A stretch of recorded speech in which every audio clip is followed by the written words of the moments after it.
Está muy bien cantar al Señor, ¿eh?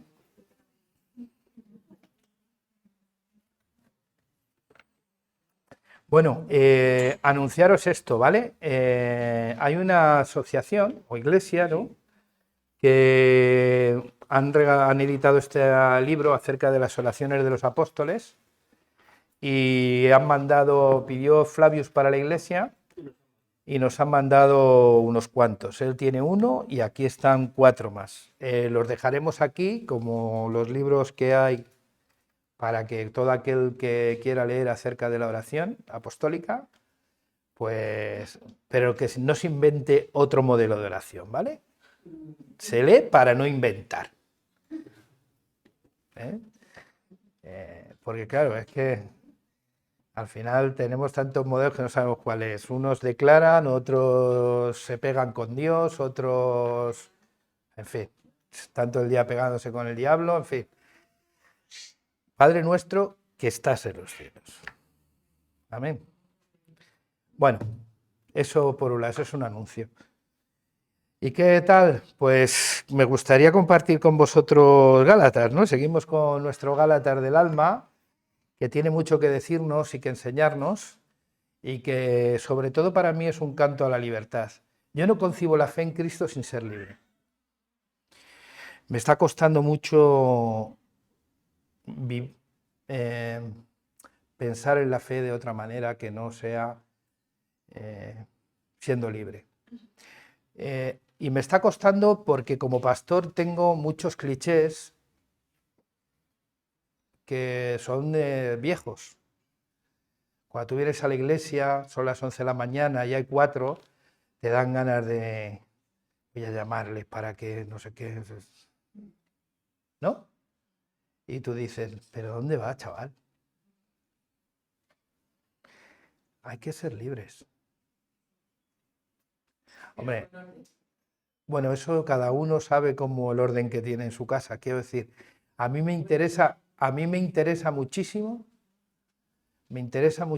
que tengáis una relación con Dios sana y personal. O sea, que os llevéis con Dios muchísimo mejor que conmigo. Porque sé que si os lleváis bien con Dios, conmigo va a estar fácil, quiero decirlo. No está... Y tampoco quiero meterme excesivamente en cómo tú te llevas con Dios. Me gustaría que te llevases con Dios bien. Y que te llevases con Dios, tuvieses una relación sana, saludable, no dependiente de terceros. Que no necesites un policía, un guardia civil o un guardaespaldas. Porque ninguno de esos son ministerios de la Biblia. Aunque ahora se lleva mucho, ninguno de esos son ministerios que vienen en la Biblia recogidos. Que necesites simplemente oír esa voz delicada del Espíritu que está en ti porque eres templo y que le obedezcas, que te dejes acompañar, que te dejes llevar, que te dejes guiar por Él. Y para mí eso es una bendición de Dios. Porque es fácil caer en la religión. Y a veces yo desgraciadamente me pasa que lo que llevo muy mal es la versión religiosa del ser humano, no su maldad que la tengo asumida. Esa versión que hace que el ser humano se convierta en alguien superior al otro que termina de manejar y manipularle, ¿no? Esa versión a mí me duele mucho, genera muchísimo daño.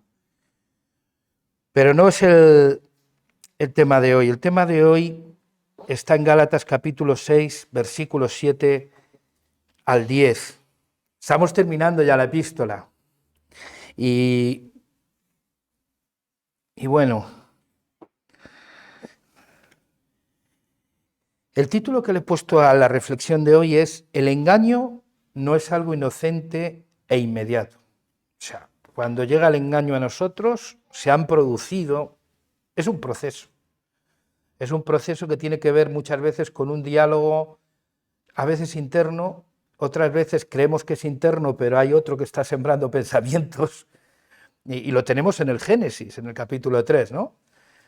Pero que no es algo que surja de la noche a la mañana, sino que es algo que se va produciendo porque se empiezan a dar cosas por normales cuando no lo son, o cosas que no son de Dios como si fuesen de Dios.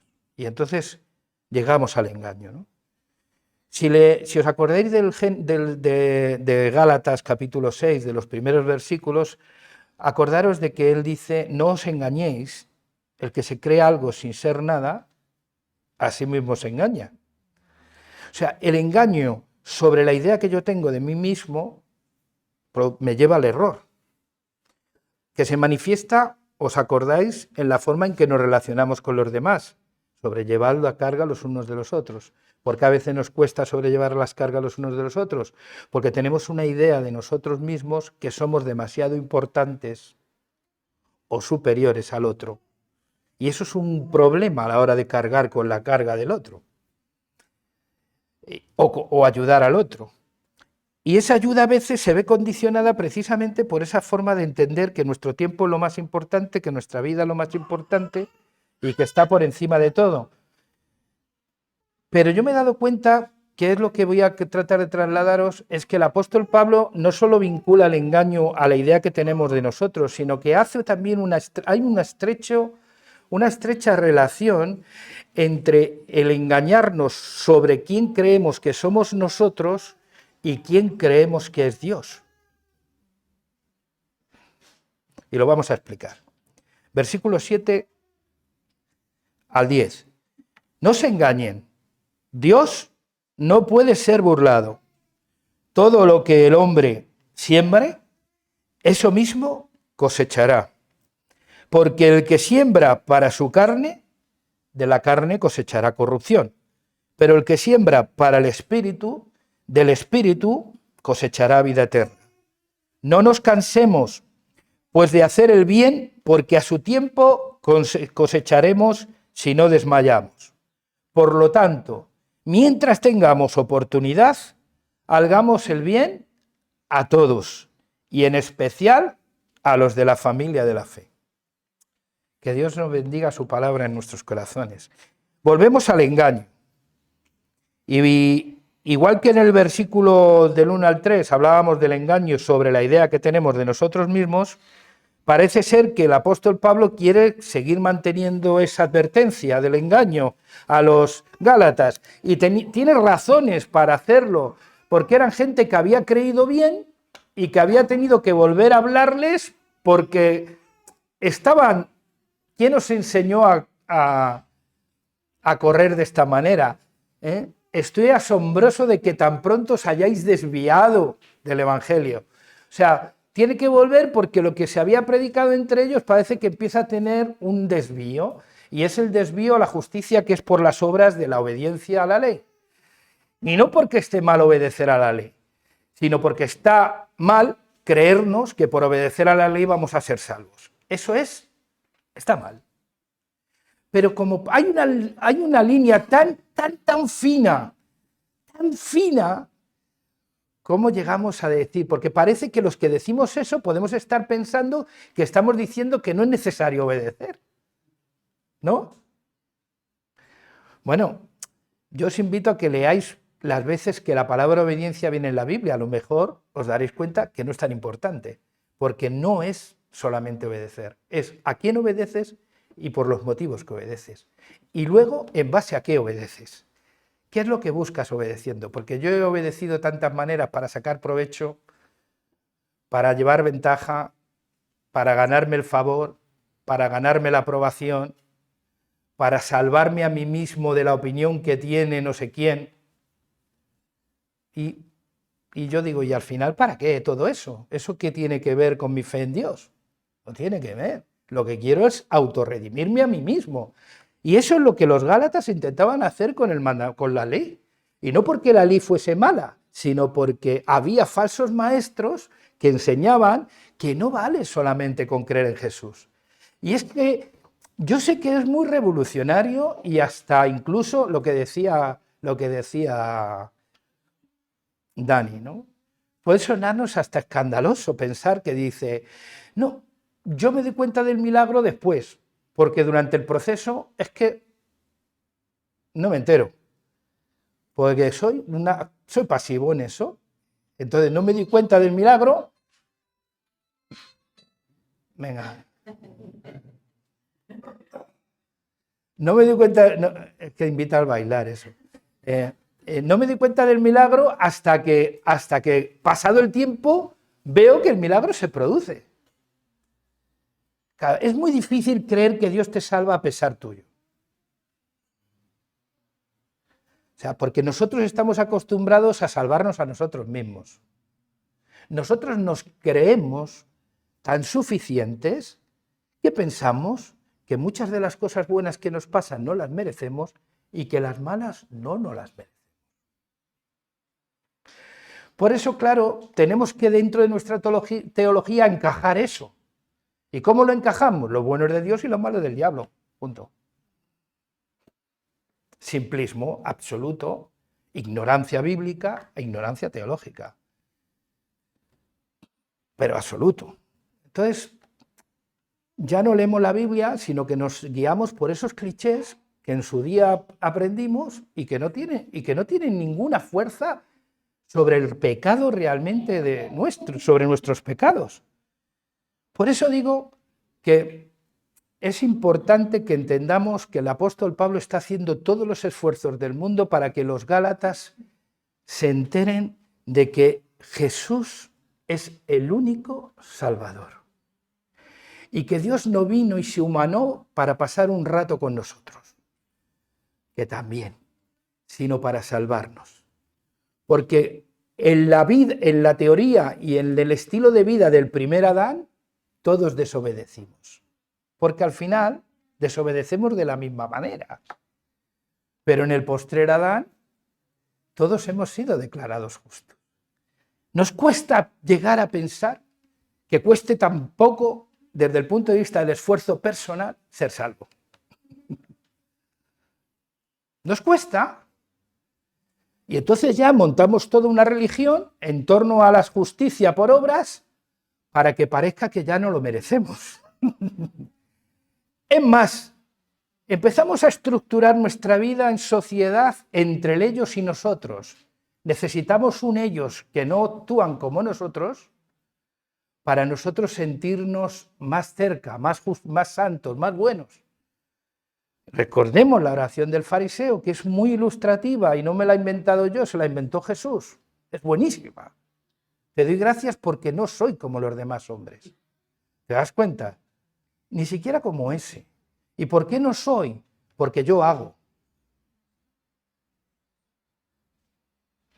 Y nos choca muchísimo que Dios justifique al que no solamente no hace, sino que dice, soy un maldito pecador. Porque nosotros, en nuestro sentido de justicia, habríamos justificado al fariseo. No nos engañemos. Lo que pasa es que como no la sabemos, pues ya no la hacemos. Pero la tendencia es que cuando vemos a alguien que ayuna 40 días, nos causa asombro. Porque a nosotros nos cuesta hacerlo uno. Por ejemplo, digo, pues es que ha habido modas de todo tipo. Pero si te das cuenta, al final estamos estableciendo una moral y un estilo de obediencia más propio de una secta que de una relación personal. Porque generalmente lo que Dios dice lo dice siempre a través de los mismos. Y eso tiene mucho peligro. Porque lo dice siempre a través de unos pocos. Cuando la Iglesia somos todos. Pero la Iglesia ha renunciado a ese papel y ha delegado toda su relación personal con Dios en uno.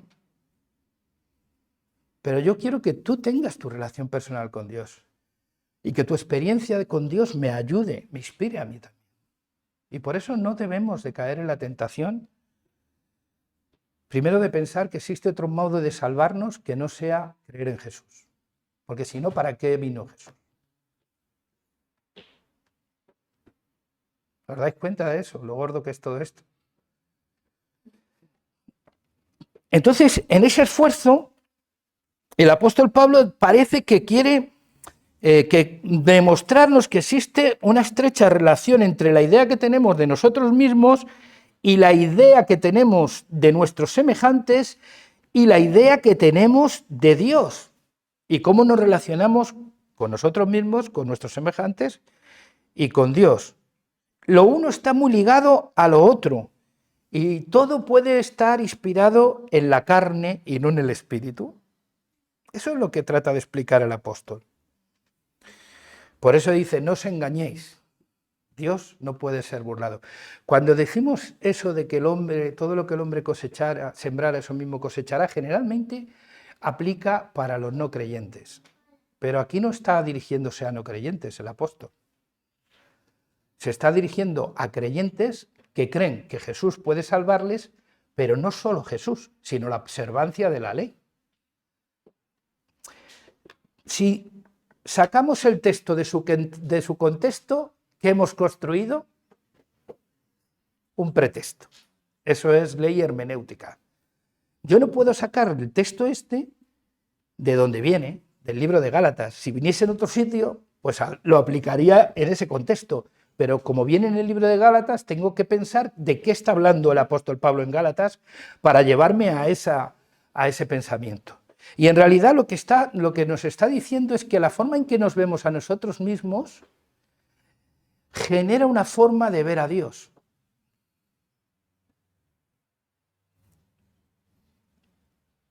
Lo vemos tan igual a nosotros que pensamos que le podemos engañar. Y por eso el apóstol Pablo dice, oye, no os engañéis, porque a Dios no le estáis engañando, os estáis engañando vosotros. Aquello que el hombre sembrare, eso es lo que va a cosechar. Dios no puede ser burlado. Pero yo cuando estaba pensando en esto, me he ido al Génesis, al capítulo 3 de Génesis, a la caída. Volvemos ahí. El tentador plantea de forma directa crear un conflicto entre la criatura y el creador, poniendo en cuestión el alcance del mandamiento, pretendiendo mostrar un carácter de un Dios controlador y limitante.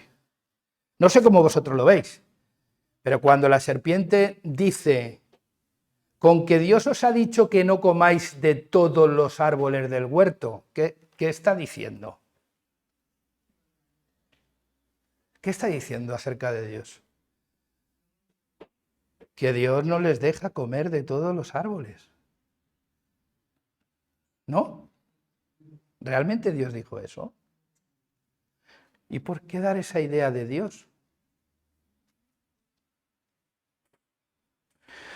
Cambiando la idea del carácter de Dios, están también afectando a su forma de verse a sí mismos, no como criaturas. Y la consecuencia fue la autodeterminación. Decidieron ser como Dios. Pero si os dais cuenta, ellos pensaban que el mensaje es que el alcance del mandamiento de Dios abarcaba todos los árboles. Mentira, abarcaba solo a uno. ¿Sí o no? La mujer en ese momento contesta bien. No, al revés, Dios nos ha dicho que podemos comer de todo. Hasta ese momento, ella tiene una idea de Dios que no es un Dios controlador ni limitante. ¿Os dais cuenta? No, Dios no nos ha limitado. Dios nos ha dicho solo, y aquí empieza a exagerar ella, que no comamos del árbol de la ciencia del bien y del mal, que ni siquiera lo miremos ni lo toquemos. ¿Dios les había dicho que ni lo miraran ni lo tocaran? ¿Veis de dónde vienen los fanatismos, no? De la exageración de lo que Dios ha dicho. Entonces, como por ahí no pudo, el tentador vuelve otra vez. Y esta vez quiere poner en cuestión la consecuencia real de la desobediencia, pretendiendo mostrar una idea de Dios. Un Dios celoso de sí mismo. Un Dios un poquito incluso acomplejado.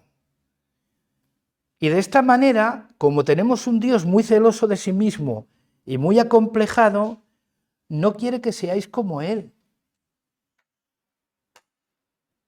conociendo el bien y el mal. ¿Os dais cuenta la idea ridícula que está tratando de manifestar de Dios? Cuando dice, no, porque ella dice, porque el día que comamos de él ciertamente moriréis. Y ya que no puede, por medio del alcance del mandamiento, mostrar un carácter de Dios severo, limitante, controlador, ahora va por otro lado. Y lo que dice es, no, vamos a ver, en el fondo Dios tiene tanto celo de sí mismo, de que nadie le quita el puesto, que ese es un lenguaje que todos entendemos, porque a todos nos duele que nos quiten el puesto. ¿Sabe Dios que el día que comáis serán abiertos vuestros ojos y seréis como Dios? Por eso Dios no quiere que comáis de ese árbol. No vais a morir, no. Lo que Dios quiere es que no descubráis que podéis ser como el que no le necesitáis. Claro, detrás de todo ese pensamiento, ¿qué idea de Dios se refleja? Pues es un Dios un poco acomplejado, ¿no? Al final, oye, tiene que andar diciendo cosas para que la gente no pueda ser como él. Y lo que a él le molesta es que le quiten el puesto, muy celoso de sí mismo. Estoy pensando en cantidad de pastores, tú.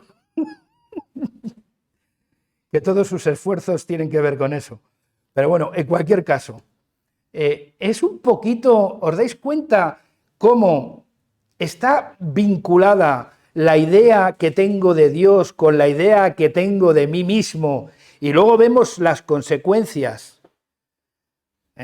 Ya no era mi ayuda idónea la mujer. Una vez que peca llega Adán. Adán, ¿qué has hecho? ¿No? ¿Yo? La mujer que tú me has dado. No tenía nombre. Anda, le pusieron nombre a todos menos a Eva. Cuando uno discute sin poner nombre, ya estamos en un camino que es mejor parar. Cuando se empieza a dirigir el uno al otro sin el nombre, malo. No, la mujer que tú me has dado, o sea, la culpa no es mía, la culpa es tuya, que me has dado una mujer que, bueno, que al principio era la ayuda idónea, pero mira, al final me ha llevado por la calle de la amargura. Claro, cuando llega la mujer, ¿a quién va a echar la culpa? A la serpiente. Y la serpiente ya no tenía a quién echar la culpa. Pero detrás de todo eso, lo que hay es una culpa a Dios. Lo has hecho mal tú. Yo creo que tiene que ver mucho con ese pensamiento moderno que hay hoy en día, ¿no? De echar la culpa a Dios, basado en esa idea que tenemos de nosotros mismos de que podemos hacerlo mejor que Dios.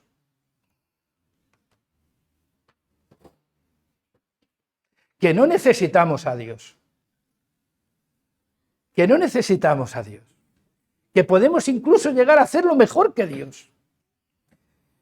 Claro, de estas cosas se habla poco en la iglesia, porque al final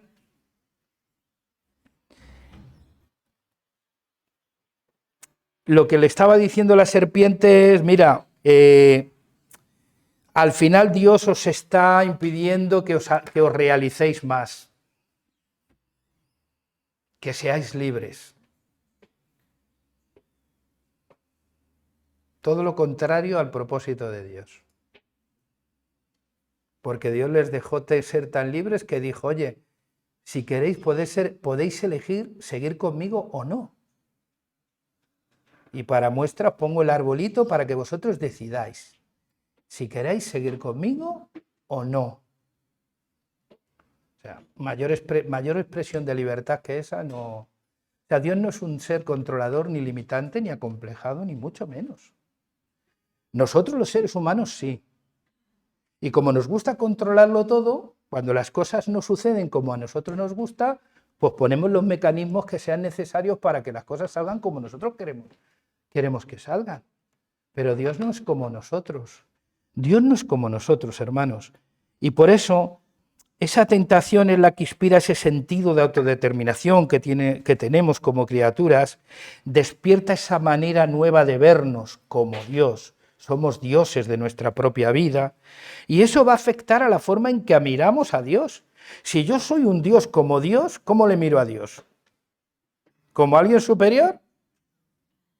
pues común igual, me creo que le puedo engañar. Como los Gálatas, llegaron a pensar que le podemos engañar a Dios, que podemos decir una cosa y hacer la contraria, porque es como nosotros. Es más, que si me apuran le puedo poner de mi parte, y eso lo hago por medio de la oración, ¿vale? Hago una oración en la que maldigo a todos los que me quieren mal y bendigo a todos los que me quieren bien, y pienso, puedo llegar a pensar, yo he escuchado a predicadores que lo han dicho en púlpitos, puedo llegar a pensar que Dios se pone de mi parte.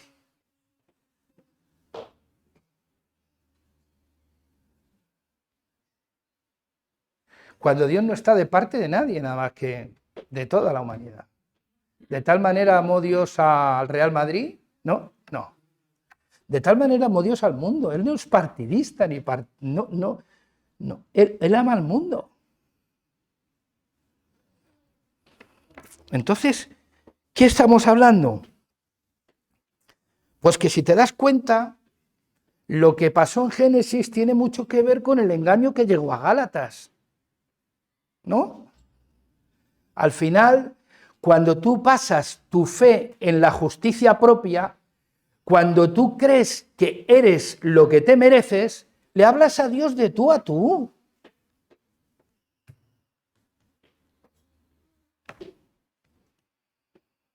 Y crees que puedes llegar a engañarle. Y por tanto ya no está mal el mal, lo que está mal es que te pillen. Esa es la cultura que hay en nuestro país, por desgracia, y en muchos sitios. No está mal, ¿no? Lo que está mal es que te pillen. No está mal mentir, no está mal defraudar, no está mal. Ahora, eso sí, ser homosexual, ¡wow! ¡Quita! Ni uno cerca de nosotros. No vaya a ser que a mi hijo o a mi nieto le dé por serlo. Que al final es miedo a eso. O sea, no pensamos en que necesitan ser cambiados, y para ser cambiados necesitan poder llegar a Dios, ¿no? ¿Sí o no? ¿O tú has cambiado de otra manera? ¿Alguien ha cambiado de otra manera? Yo creo que el único que nos cambia es Dios. Por eso hay que convivir muchas veces con gente que no piensa como nosotros y que tiene una moral distinta, y hay que amarlos. Hay que amarlos, no temerlos. Porque a veces nuestro celo de justicia tiene más que ver con nuestros miedos que con nuestro realmente amor por ellos. Otra cosa son los lobbies estos que, bueno, pero hablo de personas, con nombres, con apellidos, con rostro humano, a los que Dios ama y por los que Cristo murió. Y que a veces nos da miedo contaminarnos. Pues ojalá no se contaminen de esos miedos ellos. Porque ellos también reaccionan contra el miedo a la Iglesia y no nos gusta. Y vemos a una sociedad dividida y rota. Pero al final, el fin del pecado es creerse Dios, dueño de sí mismo, salvador de tu propia vida. Por eso la religión, la lógica de la religión, no produce salvación. Porque muchas veces descansa en el mérito y en el hacer nosotros. Y digo yo que no hay que hacer, sí, pero primero hay que creer.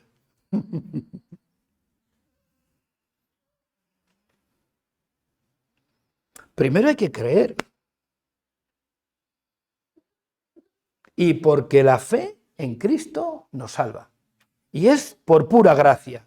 Y eso debe de incorporarse a nuestro pensamiento de manera que lo tengamos absolutamente claro. Dios no puede ser burlado. El engaño viene porque el tentador, a veces, por eso digo que son diálogos que parecen muchas veces que son propios nuestros, pero ¿a quién no le ha venido un pensamiento diciendo... Mira, yo me he parado a pensar en lo que estaba diciendo Cristina esta mañana. Cuando has dicho de tus pensamientos, cuando hemos orado que Dios te ayude a controlar tus pensamientos. No te fías de tus pensamientos. Sí, sí. Pero ¿por qué le pides paz a Dios? Porque ¿cuál es el primer pensamiento que te invade? ¿Y si me pasa algo? ¿Os dais cuenta? No pensamos, gracias Dios por los médicos. Gracias Dios porque hace años atrás la gente moría de un infarto o de un problema cardíaco sin saberlo porque no había pruebas que pudiesen diagnosticar la enfermedad y pudiesen corregirla. ¿No? Gracias Dios porque yo estoy en paz contigo y voy en paz a hacer el cateterismo. Yo sé que el cateterismo tiene... Bueno, José es un experto en eso. Entonces, ¿qué os voy a decir? Es una prueba importante, ¿no? Pero ¿os dais cuenta qué piensa? ¿Cuál es el primer pensamiento? ¿Por qué eres negativa, tú crees?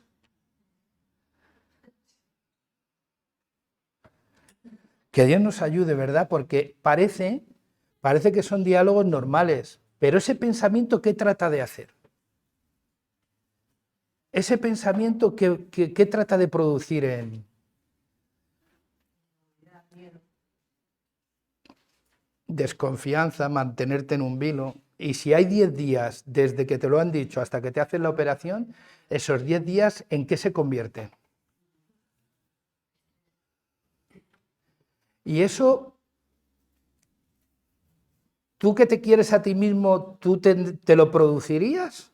¿O es un pensamiento que viene, pum, sin que tú lo esperes y a partir de ahí genera un pozo que afecta a tus sentimientos? Porque podías pensar también, ¿y por qué me tiene que pasar algo? ¿Cuántos cateterismos se hacen al cabo del día y no hay ninguna noticia de que alguien muera por un cateterismo? Hay gente que muere por no hacérselo. Pero no es... Os pongo, porque a veces parecen diálogos personales, pero son pensamientos a veces casi irracionales. Porque la lógica, la estadística, dice todo lo contrario. Pero nos pasa a todos, o sea, bienvenida al mundo del yuppie, porque todos pensamos. Y eso nos impide celebrar cosas, nos condiciona nuestra forma de vivir. ¿Por qué nos tiene que pasar lo malo? ¿O por qué nos tiene que pasar lo bueno?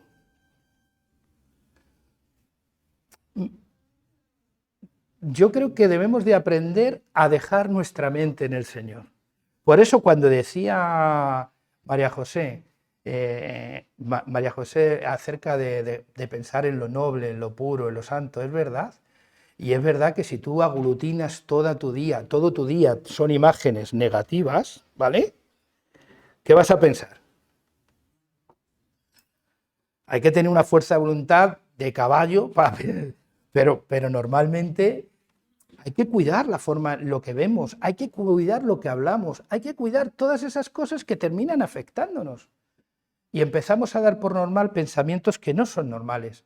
Y damos como nuestros pensamientos que no quieren nuestro bien. Y sufrimos.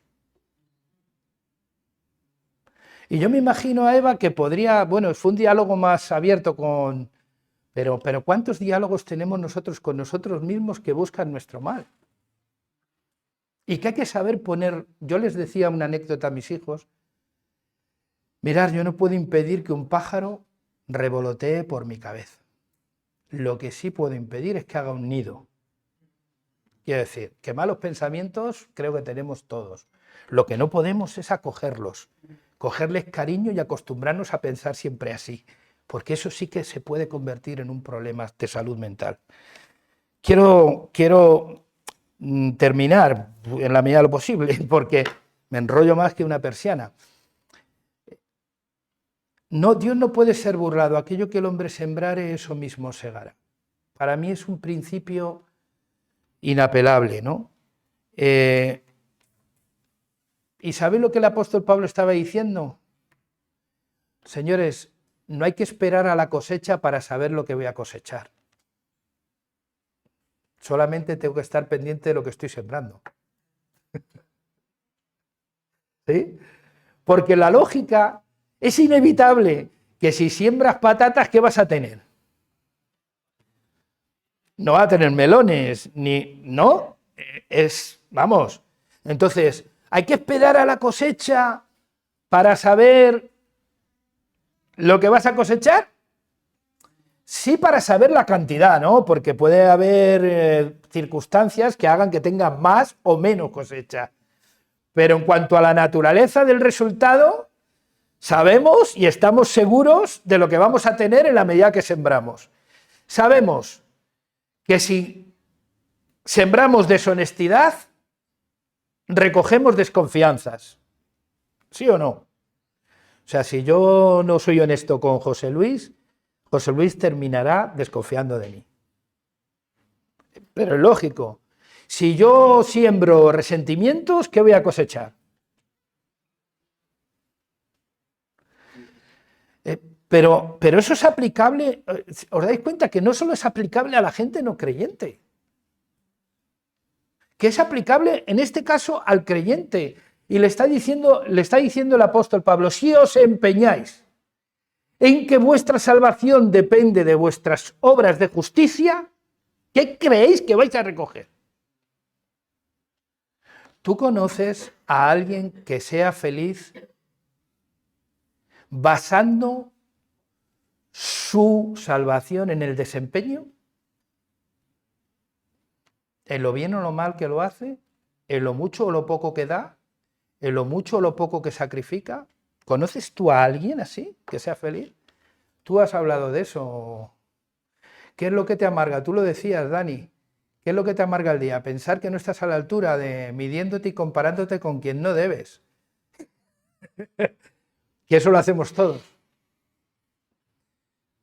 Es que, ¿cómo puedo utilizar como medida de salvación un flotador pinchado? Que eso es basar mi salvación en pensar que depende de mi desempeño, de lo bien o lo mal que lo hago, de lo mucho o poco que hago, de lo mucho o poco que doy, es tener un flotador pinchado. Y además, en esa lógica, ¿dónde metes a Jesús? ¿Realmente es tu Salvador o simplemente le metes como un buen maestro del que tengo que aprender? Pero eso no. Jesús es el Salvador. Lo que pasa es que no nos enfrentamos cara a cara con afirmaciones tan potentes como yo soy la verdad.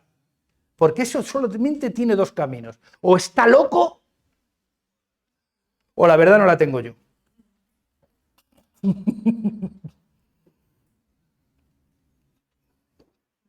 Ni la puedo manejar yo. Es alguien a quien conozco, a quien descubro. Es Jesús. O sea, no hay más caminos. No existe el camino de esa lógica retributiva de la justicia que es por obras. En términos de salvación, no existe eso. Y tú, claro, como lo hemos quitado ahí, ahora decimos, no, pero tiene que ver con la recompensa. Tiene que ver con la recompensa. Hay que cuadrar de alguna manera, hay que buscar una justificación al hacer las cosas. Porque no me parece suficiente que yo haga las cosas, como dice Dani, por gratitud y por amor a Dios. No quiero sacar ventaja sobre nadie. Vamos a ver, que yo no necesito que el mundo se vaya al infierno para estar aquí con vosotros. Que no lo necesito. Ni necesito que le vaya mal a la gente. Que no lo necesito. Que mi relación con Dios no depende de terceros. Ni de los resultados, ni de las obras de los demás. Que depende de lo mucho que Él me quiere. Y en la medida en que yo he descubierto lo mucho que Él me quiere, yo le quiero. Y me tolera mucho, la verdad. Y yo le necesito muchísimo. Y yo me gustaría que los demás le conocieran, porque es que es alguien de quien me siento orgulloso. Porque la gente tiene una idea equivocada, tiene la idea que trató de introducir la serpiente en la cabeza de Adán y Eva, el tentador. Tienen la idea de que es un Dios controlador, que es un Dios acomplejado, que es un Dios cruel, que es un Dios exigente, limitativo.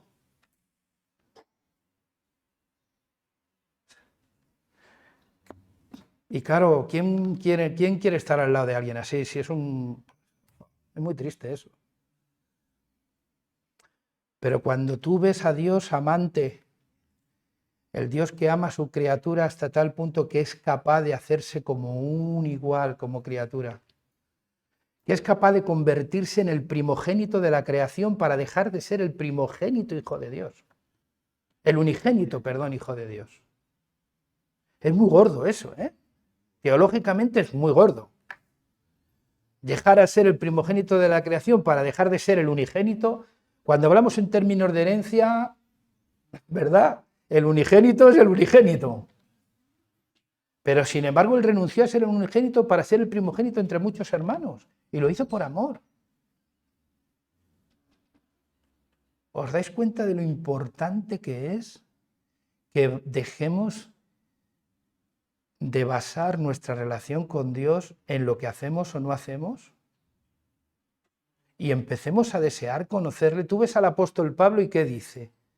Todo lo tengo por basura con tal de conocerle más. Porque cada vez que conozco algo de él, eso produce en mí un cambio salvaje. Y quiero más de él.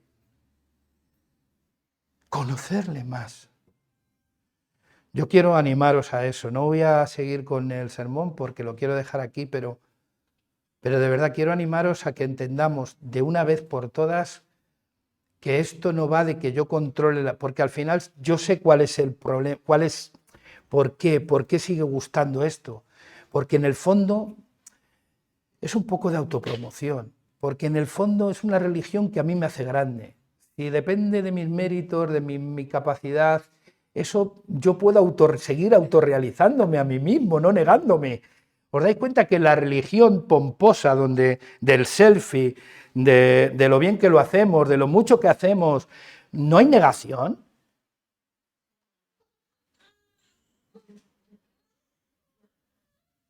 Hay que empezar a negarse a uno mismo. Y entender realmente que solo Cristo puede salvarnos, solo. No hay mérito en lo que hacemos, ningún mérito en lo que hacemos. No somos mejores que nadie, somos unos afortunados y nos tiene que llevar a la gratitud a Dios.